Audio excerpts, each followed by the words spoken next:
Merry Christmas and welcome back to the Christmas edition of Buckets N Banter, where we go beyond just a sport and dwell into the story and journeys of people who push the culture of the sport forward. And in today's episode, we have a very special guest, Lukas, who is the project lead at London Basketball Association. And if you've ever hooped in London or have attended any of the London Basketball Association sessions, you've probably seen Lukas. He's the one who's explaining how the scrimmages go on.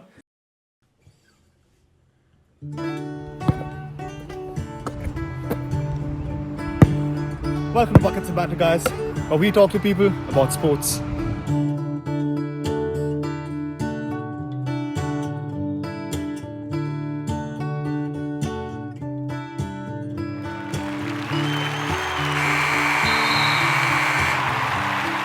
So, welcome, Lukas. How does it feel? How are you doing today, man? How am I doing today?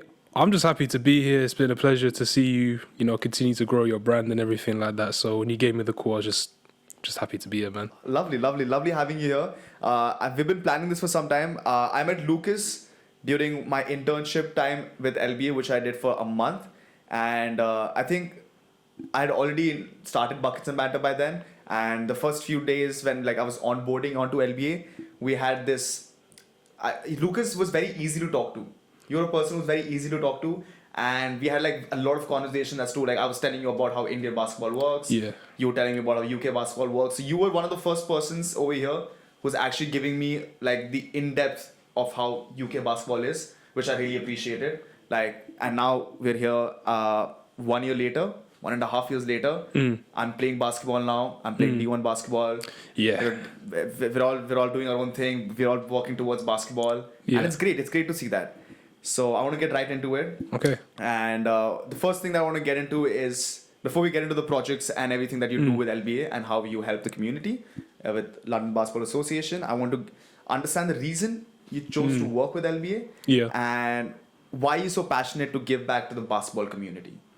Yeah, that's a good question. So, honestly, basketball has always been a passion for mine. Yeah. And I really just enjoyed it. I think a lot of us, you hear this story all the time, we played football first. Yeah. But I remember, I think I was in secondary school and I saw some guys playing basketball at the playground and they were doing all these crazy moves. I thought, oh man, they look so cool. I want to be like them, So that's how I sort of got into it. And then one day I was just talking to my aunt about it and she was like, oh yeah, your uncle, he played for the England program. I was like, why are you only telling me just now?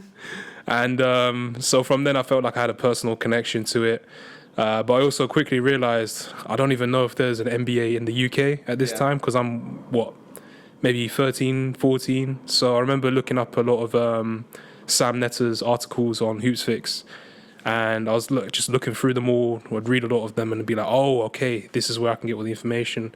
But even then, it was still very hard to find anything. So I remember just being in my sixth form classes and just typing out tournaments in my spare time or doing leagues or talking basketball with my friends, trying to play for my school team and all that stuff. So I remember turning to my friends and saying, yeah, I'm going to make basketball one of the biggest sports in the country. And they're like, probably not going to happen. And maybe they're right. But honestly, that's the reason I got into it. It was just I had a passion for the sport. I thought it looked cool. And I just really wanted to see the sport grow. And I just wanted to find out why it wasn't at the time. Yeah. Or still is in some ways. So that's why I got into it. But do you think that the sport has come a long way since when you were 13? Oh yeah, definitely. I think it's kind of it's a hard one to kind of navigate only because when you're in the basketball bubble, obviously you tend to see a lot more because you're so in it. It's definitely grown, the amount of Euro Cup games we got now. I remember being able to watch the women's Euro Cup final, which the London Lions won, and you're like, oh wow, now we're really on it. Or seeing Team GB do a lot better in recent memory. But at the same time, I think when you look at it from the outside, and I talk to my friends, they're still asking me, oh, do people in the UK play basketball? Do they actually? Oh. So I think once we have kind of that feel of, you can just have a conversation and go, oh yeah, do you know who this is? And they're like, oh yeah, I know who that is. And then they'll be like, yeah, that's a basketball player. That would be cool. But I don't think we have that household name. Way far away from that. Yeah. I have interactions with people at my bar. And when I tell them I play at a semi-professional level, because the D1 is now semi-pro, they're like, oh, what team? Do I know any team in your league? I'm like, do you know London Lions? 90% of the times they're like, sorry, what? And I'm like, I work in Hackney Wick, which is next to Copper Box. Okay. So people don't know the home team. Yeah. 5 minutes away from the bar that is next to Copper Box. Yeah. And I was like, so you don't know London Lions? Definitely that's definitely not a lot of people know about basketball, but it's definitely growing. Oh yeah, definitely.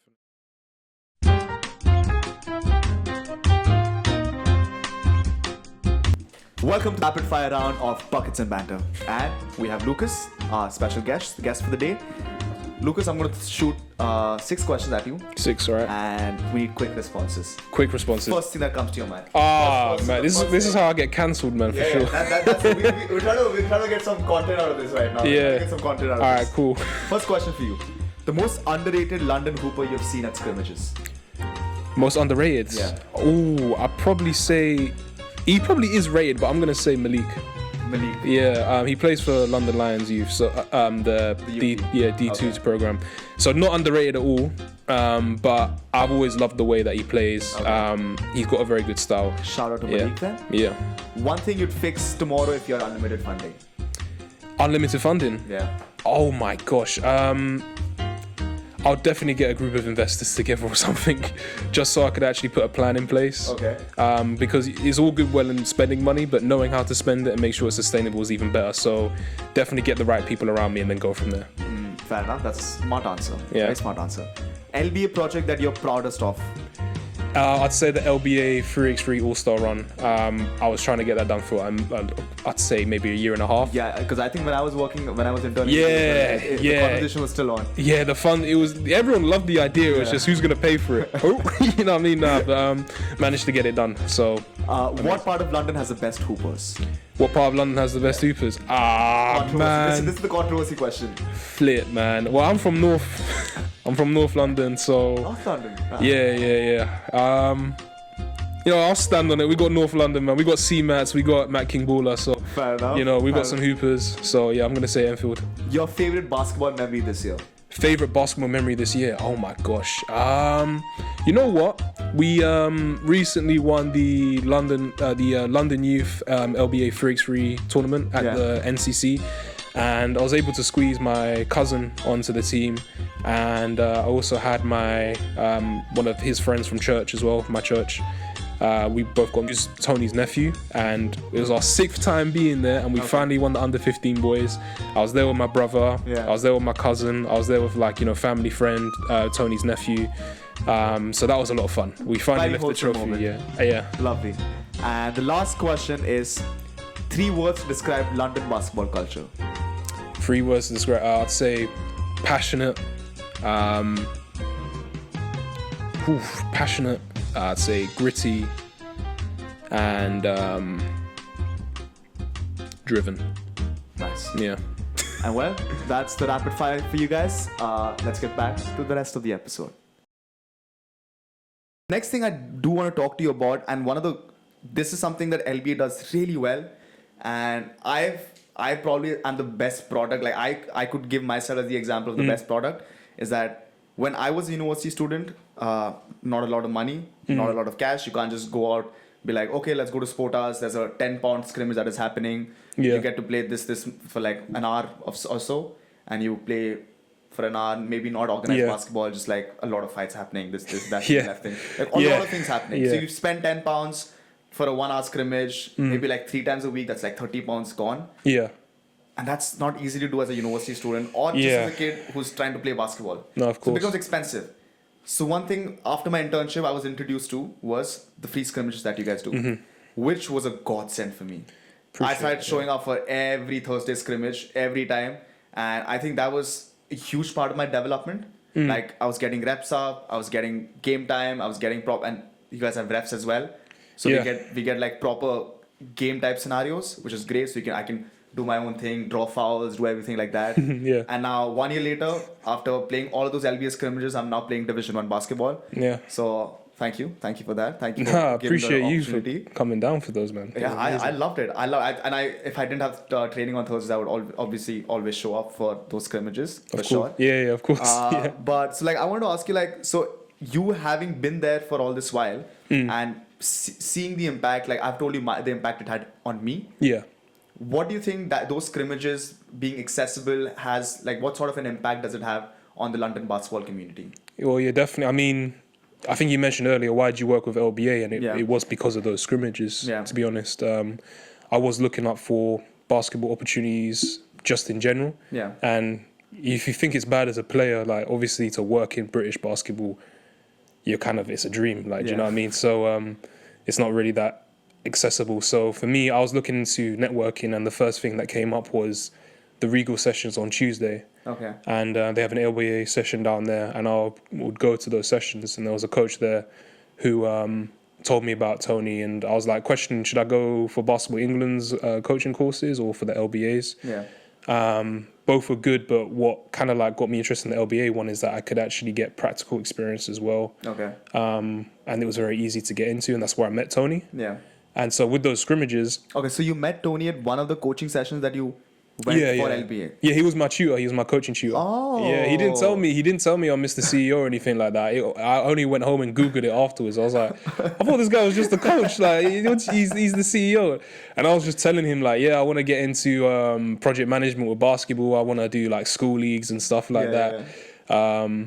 And he was just like, yeah, we can sort an internship for you. Next thing I know, I'm like, oh, hi, Lukas, good to see you. I'm like, oh, you're the boss. All right, cool. Fair enough. Glad I made a good first impression, you know what I mean? So that was cool. But with the scrimmages, absolutely, they're a godsend. With how expensive hall hire is and facility costs and, travel, it's very hard for people to spare £5 or £3 even for a weekly session. So we have a lot of good partners that enable us to keep our costs down so they don't affect the users too much. Yeah. But someone who's been there for about maybe 3-4 years now, it's just been a blessing to see because you can see how much it means to them. They get to interact with their friends. They get to play with different age groups. So, we always have like one of those, like, I think you remember like Ricky or Simeon. Yeah. Like seeing those young kids. Ricky's not playing in the NBL as well, right? He's playing the EABL right now with Charnwood College. So it was nice to see him come in as a like younger, quiet kid, and then just over time see him build confidence. Whether or not that was through us or not, but his dad and him would always like tell us, oh man, we're so grateful that you could put on these sessions. So it's nice when the other people like come and tell you, oh, just thank you for putting this on, because you see it every week and then you realize, oh wait, what would these guys be doing if we didn't have this on every week? So yeah, it's not only just about the basketball, it just gives them a place to like chill, hang out for a bit, and that's very hard to find in today's age. And for me, I want to understand like what goes around in the background whilst you guys are trying to organize these scrimmages. Because for us, what I do is sign up. Yeah. And just so viewers know, every LBA scrimmage gets signed up in a second's time. If the news is coming out at 5:50, it's something like that, yeah. 5:50, and if you check the message 5 minutes later on Ticket Tailor, that's over. You're not getting a spot. Yeah. It's a hot selling product. Yeah, well, I'm glad that we can address this as well, because it's really hard, because like the worst part is telling someone the session's full. Like like they may think I'm like, when the teacher says all this or that, and then they're like, oh, but why can't you just let it go? And it's like, I never wanted to be that guy, but I've slowly had to find myself fulfilling that next stage in life where you become the unk that's like ruining everyone's fun, which sucks because that's not my intent at all. But honestly, it's because when I first started the scrimmages, I was trying to please everyone and be like, yeah, guys, let's all have fun. And then you realize not everyone has your best interest. Some people are just there for themselves. Or they don't understand how hard it is to get a hall, how hard it is to get the refs, how hard it is to make sure you have equipment every week. So myself and my colleague Philip, like over time, we've kind of like become a lot firmer and restructured it. So the reason why we have the tickets is so that people value the sessions. So you're responsible for signing yourself up. So what we had before is that some guys would like book out 10 tickets and then they'd come here the next day and say, oh yeah, like 7 of them can't come. So the guys that could have got tickets that definitely would have come, they can't come now. And then also because they were having to sign themselves up, it made them feel more responsible for themselves. And then once we put a player cap on it as well, it just meant that people valued the session a lot more. And also because we added the lateness thing, where if you're late and you don't have a ticket, it meant that you were there on time. Because the thing I've noticed with scrimmages is like when you're going to a game, most of the time the game will start on time if everyone's there. No one likes to be held around waiting. So my thing is always get the 25 most committed players that are just going to be there and on time. Make sure they play as many games as possible within that 2 hour period. Anything else, I'm not trying to be rude, but I'm just trying to ignore it, because my thing is, if I try and please you, I'm going to disappoint the other 24 people. So as long as I prioritize as many games as possible, as quickly as possible, that's what I can live with. And from what I've experienced, I think you organizing the scrimmages, it goes very smoothly.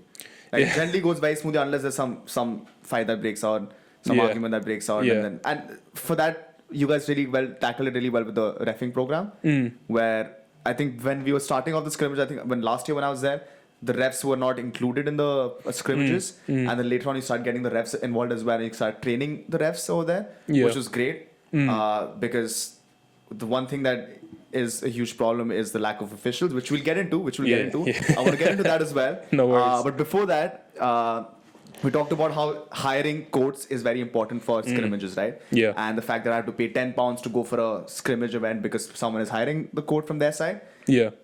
One of the biggest problems that UK basketball is facing right now, which has been talked about a lot in basketball media, I would say, is the rise in court prices. And basically inflation, right? Of course. So inflation in grassroots sports is really affecting a lot of community clubs. Absolutely. From what I've read, since 2021, 20 to 50% of like the prices have gone up from 20 to 50% of hall rises, like hall court something like prices, that. Something like that, 20 to 50%. And obviously community clubs don't have broadcasting money, they don't have sponsors, so they don't have other sources of income. And having to spend so much money on infrastructure and just the court is difficult to get by. And from the inflation rate in the UK is 4%, right?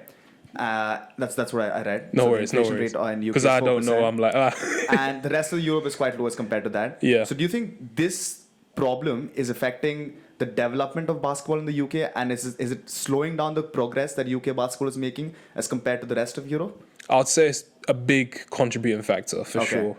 Big contributing factor. And it's not just basketball, it's like every sport, because we're all fighting for the same spaces. Yeah. I think I was looking up the Active Life survey before I got here, and with the cost of living crisis and also the energy crisis, it does mean that there's less volunteers available, first of all, because less people are available to give up their time. And then also for guys or people from a working class background or a lower income or a lower socioeconomic group, they don't prioritize sport and leisure activity, because they're like, what do you mean I've got to pay £5 for the... Yo, you got to get to school, like, forget that. So over time, the physical activity levels drop, and that all does stem from, in part, from the hall hire. It is a big need that we have. I know there's been talks from the London Lions to, have their own specialist facility. Yeah. There's a lot of academies in Spain or Serbia where they have their own hall where they're able to fully focus on basketball, and you can see like the differences compared to us. Yeah. I think I even saw this little interview with I forget his name, but the Barking Abbey coach. I think he calls himself the secret trainer. Okay. I saw an interview with him, and he went to the States, and he just said, yeah, these kids can go into a hall whenever they want and just shoot, and they've all got shooting machines and they can all shoot.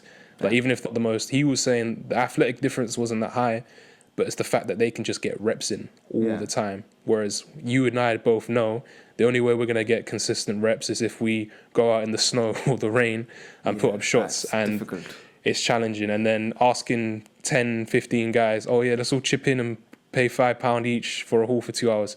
Good luck. Because there's going to be one guy that drops out last second or says, I'm not going to give you my money and all that stuff. So having the sessions that we do have available is a big part of what we do. And that's kind of like why. It's interesting you bring that up, is because, so you mentioned that in Spain, like you can just go to a court and have shooting machines and everything. In the UK, you have infrastructure, right? You have the infrastructure, but the prices are going up.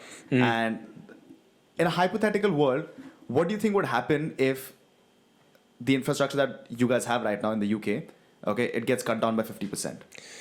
I mean, yeah, hypothetical world, it would be a great and welcome change, obviously, easier said than done. Yeah. But what I've heard from a lot of coaches, I was even on this, the London Coaches Program. Yeah. I did that, and I forget his name, but I had this head coach that I think he did a lot of work with Team GB. And he was telling me the stories of how, when it comes to physicality, you're beating us every time. Yeah. And he said, yeah, your physical talent, the players that you have access to, Their profiles are excellent, but we just think faster than you. We just play more than you. We're more experienced than you. So, when you're getting told, like, you train, once a week with your team? 3 times. 3 times a week with your team? Yeah, I mean, like, with a lot of university teams or even our local league teams when we're younger, they're maybe once a week and then you play a game and that's it. But these guys are getting in reps all the time. Yeah. Obviously, that's changing with a few teams like, your London Youth Academy or your Barking Abbeys, but those are very rare cases where they're fully committed to the sport. But in general, we just don't have that access. Yeah. Because the reason I bring this up of cutting down 50% of the infrastructure is because I come from India, right? And in a lot of ways, UK basketball, when I come from India, I see this place as the best place for basketball. Yeah. Because in terms of infrastructure, India does not have any. And the reason I was also very passionate about bringing this topic up and having a conversation about this is because this is a conversation that we need to have because the importance of infrastructure goes unnoticed until you actually have that infrastructure. I didn't realize how important infrastructure would be because back in India, we had a lot of outdoor courts. So we had outdoor courts every 15 minutes. Like, you could find an outdoor court and you can go play with your friends. You can have good sessions over there. But then you don't realize you don't realize how bad something is until you see what the good side of it is. I came over here, I realized if I'm playing regularly and I play hard every single day on indoor courts, I don't have knee pain. I am not having I touch wood. No knee pain until now. Nothing of that sort. But when I used to train back in India, we're playing in outdoor courts. We're training every day in outdoor courts. Everybody's coming up with problems like, oh, I'm having this pain, that pain. Then you have obviously the weather conditions that come into the picture. It starts raining, you can't play. It's basketball, you can't play in the rain. All of those things are also taken into action. And just taking that into account, I just wanted to have a conversation about infrastructure. That's why I asked you, like, if 50% of the infrastructure is cut down, considering that I would say maybe India has like 60% less infrastructure than you guys than the UK. Like, what's the biggest impact that it would have on the basketball community here? Yeah, I think one thing that we sort of underrate is that we don't have a lot of experienced professionals. Okay. Even at the professional level. What I mean by that is, do you know anyone off the top of your head that can kind of like book out the O2 arena for a basketball game? Just like that. Whereas with football, they can pack out Wembley, the Dream Arena, Emirates Stadium, all that stuff. So I stole that from Sam, I'm not going to lie. I'm still fanboying for sure. But there's not a lot of professionals that understand. We have a lot of great guys on the community level that are able to... do these community tournaments like we do. There was even like a 3x3 tournament with True Ball, True Ball London, I think it was, True Ball, TBL, I think it was True Ball League. They did a great job recently in Enfield with a basketball tournament that they did. But there's a lot of people from our community where, again, because basketball mainly focuses on people from a background from like low economic social groups. Unfortunately, not saying all, but unfortunately, on average, we may not have like contacts, or we may not have the education, or we may not have access to the same opportunities that other industries have. Not just because we're underfunded, but also because we're not as focused on as well. So it's almost like we're having to like teach ourselves. That's what I found in my role, is that I can't wait for someone to give me something. I kind of have to go and figure it out.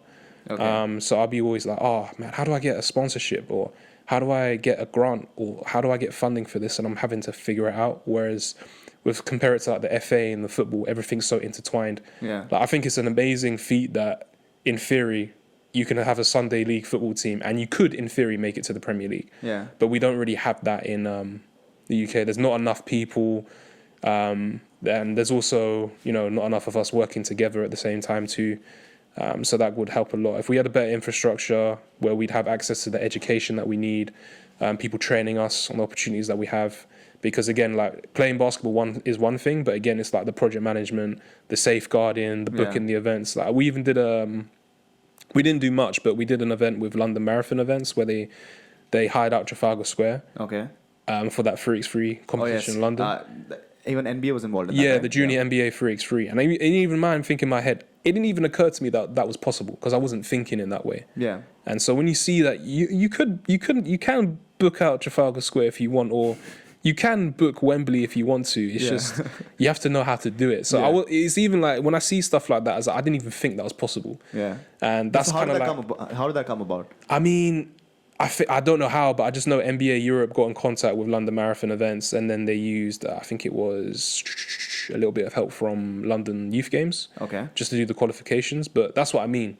Like, they have people in those areas where they can have those discussions, and they're operating on that wavelength just because they have the experience, the education, the knowledge, the connections, the know-how. Whereas compare that to someone like me who maybe doesn't have those opportunities or connections. It's like, I didn't even think to do that. Yeah. Because it just wasn't even a possibility in my head. Like, you know, I've always said a dream of mine would be to book out the O2, but do you know what I mean? I wasn't even thinking other opportunities like that are possible. But is that becoming more of a reality now that you have done one of those events? And now do you think? Oh, well, I wasn't responsible for like booking out Trafalgar Square and all that, unfortunately. But it's like when I do an event now, like for example, like the All-Star run I did with the Regal, seeing how that can potentially grow, and also when I go and watch what Hoopsfix is doing, I keep using them as an example just because they're Hoopsfix is like they're the standard. Yeah, they're the standard. So I'm gonna keep referencing them. But or when I see even what London Freaks Free's doing with their World Tour program, like it's like, oh, okay, there's you just have to go for it. Do you know what I mean? And kind of you won't get it right first time, obviously, but there's a process, and if you do it right with the right heart, then it's nice to see what's possible. I agree with that because I think basketball is at a stage in the UK where any basketball organization that needs to survive, they need to really fight for it. Yeah. Because team sports as well, we started off as a basketball organization. Like we've obviously with multiple sports now are being onboarded. We're a sports analytics startup, but we started off with basketball, right? And just the fight to get people on board, like getting sports tech into clubs, into universities, it's just difficult because like people don't imagine, okay, it's basketball. Why do we need all of that? Like people don't imagine that you could have so many good things coming for basketball as well. Yeah, that's such a good point because when I saw your program with team sports, and it's hard to find people that are thinking in that way. Yeah. Because I always thought to myself, isn't it amazing how in America you can look up the top 100 high school players in the country? Yeah. Why don't we have that over here? Yeah. Why don't we track? And it's because most of us, we're still using pen and paper. Yeah. And we're not putting those, obviously, you know, the EABO has it, but that's top. Yeah. But if we had a simple way with team sports where we could actually put those scores in. Yeah. But it's very hard to shift that narrative where people, it's another form to fill out, or it's another, I've got to type this in. But it would go such a long way if everyone in the London Youth Games or the CBO was using a platform like that. Yeah. Because at least then we'd be able to identify more talent. Because that's the hard thing as well, is we have some great talent and then we'll never see them just because where'd you go to look for them? Where'd you go to find them? At least, even if it's some inflated stats, at least I can go, oh, now I have context. I understand it's because he's playing here. The competition is not as high, but it would catch my eye. Yeah. And then, you know, maybe you got some Zion that's playing around somewhere. True. And, you know, you'll be able to find them. But I think without having that infrastructure where and that's what I mean by like the behind the scenes, like the players are struggling, but it's like we don't have many project managers. We don't have many general managers.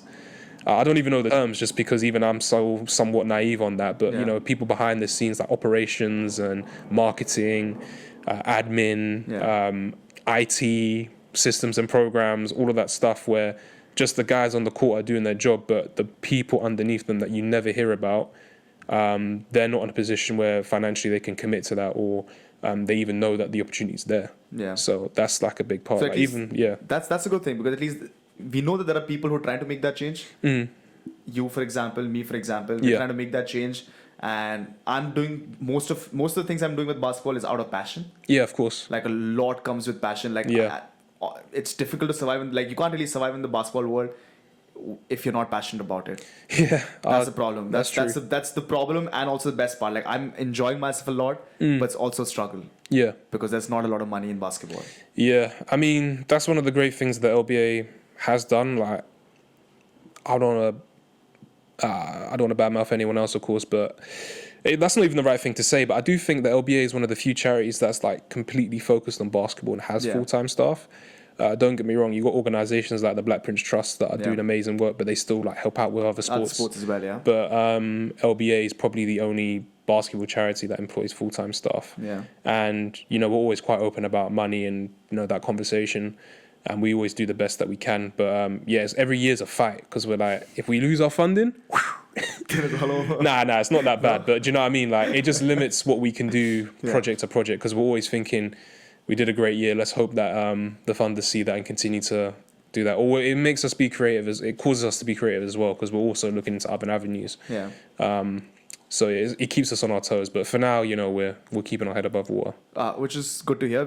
Other avenues you mentioned, and one other avenue that was mentioned at the start of the podcast as well was the lack of officials. Okay, and this personally I have started to experience a lot of. And my personal experience with lack of officials would be the last 2 months, 3 months that I've been playing Division 1 basketball. A lot of our home games have the same amount of referees, you see the same faces again and again. Yeah. And it's not a bad thing because it's great. But then sometimes from what I would think is that as a ref and as a team that's playing, a lot of things happen during a game. Refereeing is not easy. There are a lot of people shouting at the refs. They're like, for every call, you just keep shouting like, "Oh, ref!" For me, I shout a lot. Yeah. I shout a lot. So I know for a fact that refs definitely have a lot of trouble going through the whole game. But there are biases that creep into refs. Yeah. As you keep seeing the same refs again and again, reffing the same games, and those biases sometimes go against players. And that's where accountability comes into action. Yeah. The lesser number of referees that there are, the less they'll be accountable to their actions. So even if you do make up a complaint, what are they going to do? Yeah. There's no other ref to actually come and ref the game, right? Yeah. So like that is one thing I've noticed, and having from my experiences, lack of officials leads to less accountability. Means less development in the referee programs. There's less change. There's less growth. Yeah. And all of the things that comes with accountability. So why do you think that that's my example. Why do you think that lack of officials is a crisis in London? I mean, where do you start with that one? It's a big one. You ticked off a lot of boxes there. Yeah. So firstly, what I'd say is, with the officials, first of all, no one grows up saying, I want to be a referee. Like, do you know what I mean? No one in history has ever said that. It's something you discover later in life. And most people are just kind of like, if you ask most referees, they sort of just fall into it. Like one day they'll just go, fine, these refs are so bad, I'm going to figure out myself. Or some people discover, this is actually a good opportunity to stay connected. But you kind of fall into it. Okay. So I think the first one is visibility. It's not seen as a career path that is open. Do you know what I mean? No one thinks, let me become a referee. So that's like one of the first ones. The second one is also like just the training opportunities as well. It's starting to improve quite a bit. Obviously, we've been doing our own workshop where, as you mentioned, we have a level 2 qualified ref. Yeah. And they come in and train up some people for free. And if they do well, we give them access to a course, which is cool. Yeah. And I do believe Basketball England has started doing some workshops as well, where people can like give it a go. I think they have anyway in the London region. So that's the next part is visibility. And then it's just development. There's only so many refs that also have the capacity to sort of like coach and teach. Okay. It's like you've got great players, doesn't mean they're great coaches and vice versa. Yeah. So not only do we have a lack of officials, we also have a lack of like mentors and teachers or trainers. And there's not even like there is now obviously, but there's never been, such an easy to access way to get into it. I think as well, it's not encouraged within the club level. I'm not knocking the clubs, of course, but what I mean is, I know with table officials, it happens quite often. Like maybe at your uni games, you'll often get told, come and help out with the tabling or something like that. Yeah. But no one thinks to go, why don't we use our sessions to train like refs? One thing we're trying to do is just, at least in a perfect world, you mentioned hypotheticals earlier. It'd be amazing if when you become a member of a team, like at least maybe, let's just say 2 or 3 are required to be trained as a ref or a table official. Yeah. Not saying they have to actually officiate games, but it would help cut down on that. We've seen it work quite well with our sessions. So we had a couple of kids, like even Ricky, he got qualified outside of us. He's still about 16 and he's been getting money just to go and ref games. And most of it's like under 12s as well. So it's not like he has to do much and he's still making money. Simeon, he's been helping out with his college for some of their games. Even recently, we had another kid called Michael. I think he's still 16, and he just went this weekend. He just reffed a bunch of games, and for a 16-year-old, like I'm seeing the money. I see how much they're making on the games. I'm like, hey, good for you, man. You're doing your thing. You know what I mean? And that's when they actually go, oh, I can actually make some money off this. And anytime I tell one of the players at my scrimmage, you can make like 30, 40 pounds in 2 hours, and they go, oh, okay. So they're like, yeah. And it's not like you have to commit to it full time. Yeah. But then, as you mentioned, with that pool of referees being so small, it does kind of create like an over-familiarity sense. And then I've been there as well where I've reffed games as well. And I've been speaking to the coaches before games because we were just in a meeting last week saying, oh, yeah, how are we going to improve this? And then I'm getting called up, hey, Lukas, why are you calling 3 seconds? I'm like, and all the players are staring at me like, hey, yo, he's talking to you like he knows you. I'm like, I'm sorry, man. Like, what do you want me to do? And then you're like, no, I'm a referee. No, technical. But it is hard. Like, we're human at the end of the day. So, and all of these refs, some of them have watched these players grow up. Like the guys you're playing with on your Division 1 team, the same refs have probably been reffing them since they were 8, 9, 10, 12. Yeah. So it's like you've seen this boy become a man or this woman, girl become a woman or whatever. And it's like, now I have to give you a technical. Don't do me like that. So yeah, it does create that sense of over familiarity as well. But that's sort of like it in a nutshell. Like the officials is really bad. So I guess one way to improve it would just be visibility, make it more of a viable option, tell people about it, more testimonials. Like, I think her name's Abby, the black girl referee. She's really championed that idea of, staying connected to the game and giving people a platform to experience officiating. And, Michael, our referee, he's always been very good at the games that he's done. And he's also very vocal about the importance of having referees. I've asked him also to jump on the podcast. Hopefully one day he will. Yeah. Michael, get on the podcast, man. Yeah, Come on. Michael, be on the podcast, man. But he's been one of those referees I've seen who's been very vocal about the role he puts into the system. Like that he prides in himself as being a person who makes an impact in the game of basketball. Yeah. And as you mentioned, reffing is not easy. I remember reffing one of the LBA scrimmages. I was like, nah, I don't want to do this shit. Like this is it's like any call, somebody is going to be upset with it. Yeah. Somebody's going to be upset with it. Somebody's going to come and talk to you and be like, why did you give that? Why did you give that? No, I don't. And I'm like, guys, relax. It's a call. It's been made. Nothing's happening. Yeah. So just chill out. Like it's tough. It's so hard. Like I remember like the first I did this when I used to volunteer at the Black Prince Trust. And at the time, the person that works for the Essex Rebels, her name's Deanna. And I told her, like, I've been doing my level 1 referee, so if you need any help or anything like that. And she said, oh yeah, we have an under-18s friendly coming up. And bear in mind, I'm still integrating myself into like basketball at this point in the UK. Because I was an outsider looking in, so I was always like aware of like basketball, but I didn't know about all these community groups and everything that the UK was doing, like your London Hoops or your Hoopspace or Fourth Quarter or anything like that. I'm gonna forget some names, but do you know what I mean? Yeah, of course, Hoopsfix. Yeah, but like the community, like that ground level stuff. So I wasn't like in the UK basketball culture.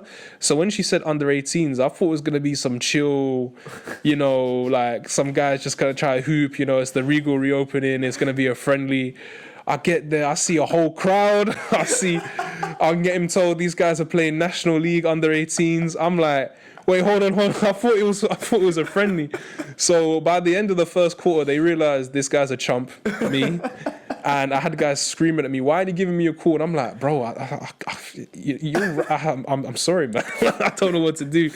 So, it's that experience. You got to break people in slowly. And I'm not hating on Deanna. I just found it so funny because afterwards it was just like, I remember her saying, oh yeah, I've got a women's game after this as well. And then she didn't talk to me because I sucked. But yeah, in terms of accountability, I sucked. I was way out of my depth. But that's also where a lot of training and mentorship is required for referees. Yeah. Like, how do you react to situations where you're being basically harassed by like 10 different players? Yeah. How do you react to those situations? You're not being taught how to do that. Yeah. Right? You've been trained that, okay, these are rules of the game. You do all of this. Mm-hmm. But unless you don't have a mentor to actually tell you like, okay, this is what you're going to experience during the game. Yeah. And this is how you should react to it. Mm-hmm.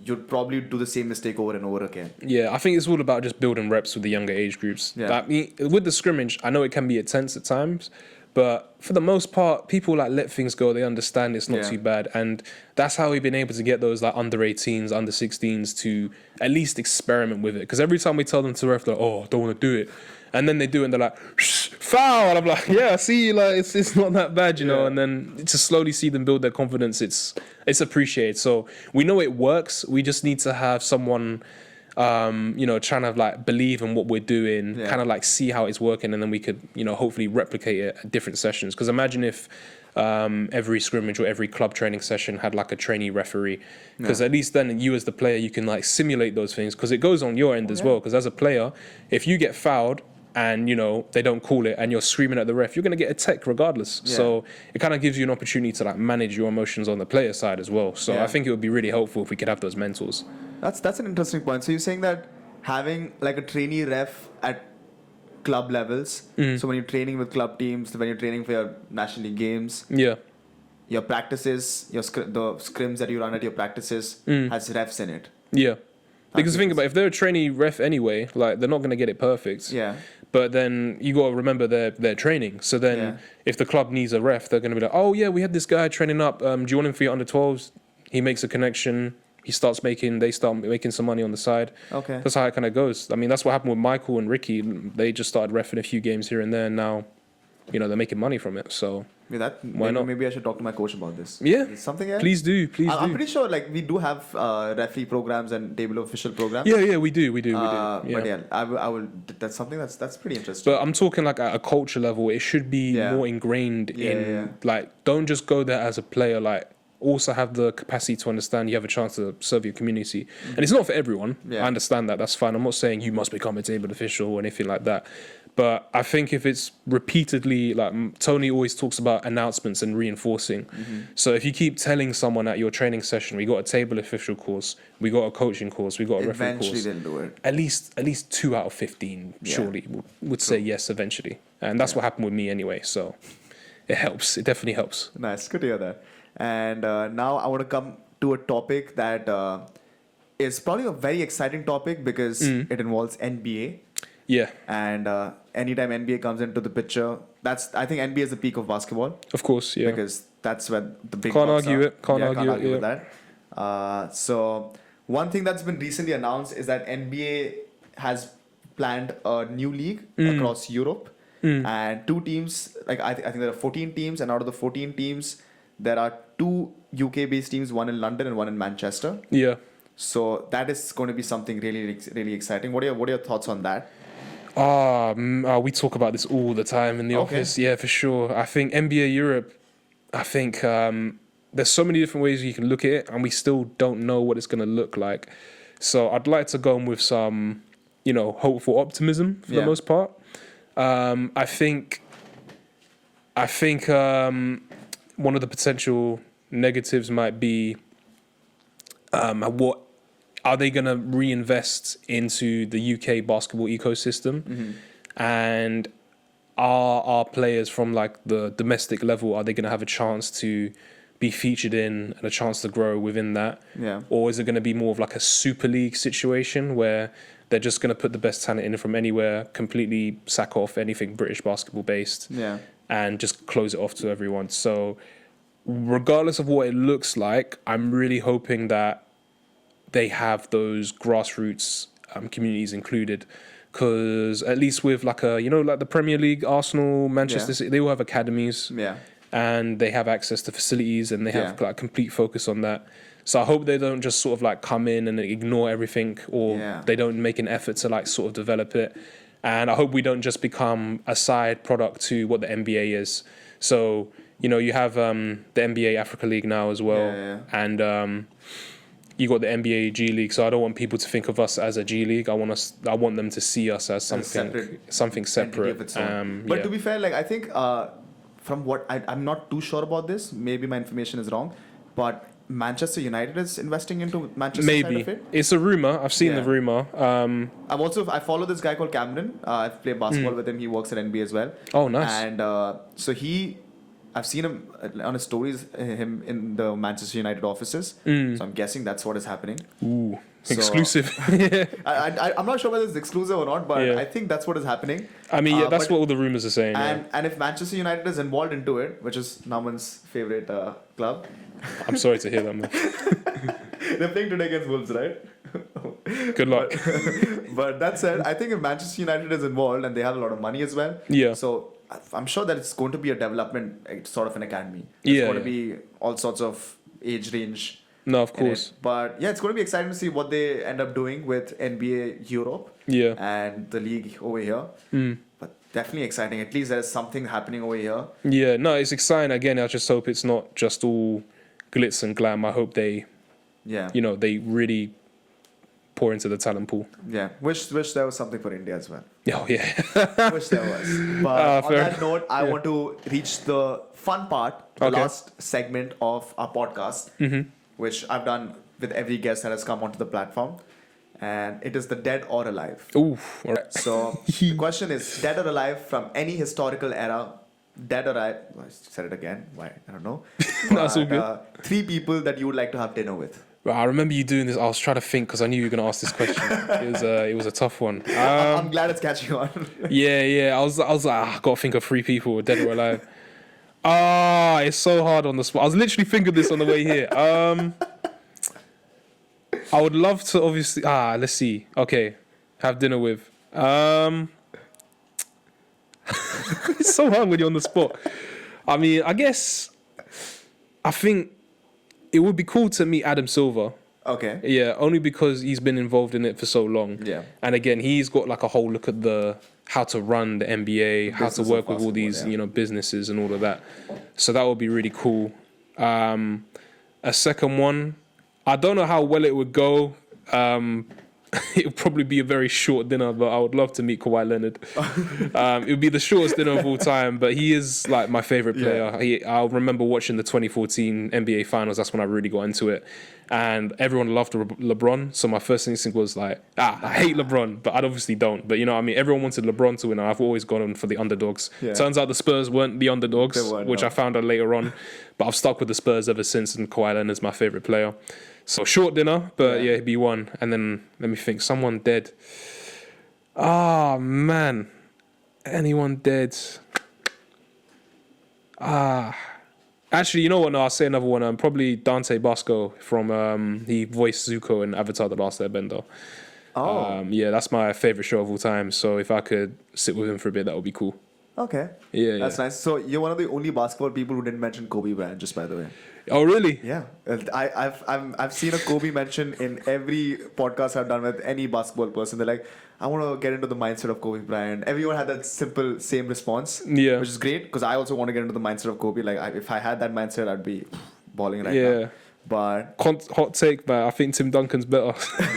I'm gonna get cooked for that one. I know. I'm gonna clip this. No. I'm gonna clip this. But no. I'm taking Tim Duncan, man. I mean, Tim Duncan is bigger, and they both have five rings. Yeah. And, 2 MVPs. 2 MVPs. So yeah, Only player to win a championship. It's an argument. Definitely. Only player to win a championship in 3 separate decades. Yeah, there we go. Yeah, that's also there. You know what I mean? But on that note, Lucas, it was great having you here. And I hope we can do a lot more of these. Like, just having for these sure. conversations, because I love having these basketball related conversations with you. And I hope you also had a decently good time. I had a great time, man. Thank you, man. Thank you. I was sorry, underselling myself so that you could sell myself. No, I got you. But yeah, thank you for tuning in, guys. If you guys have stuck around, probably not. I don't think anybody's watching right now. But if you are, you're that one person who's watching this podcast. Thank you so much. Please like, share, subscribe. I'm guessing if you've watched it here, you already liked, shared, and subscribed. But do that anyways. Cheers, guys. Have a good day. Bye.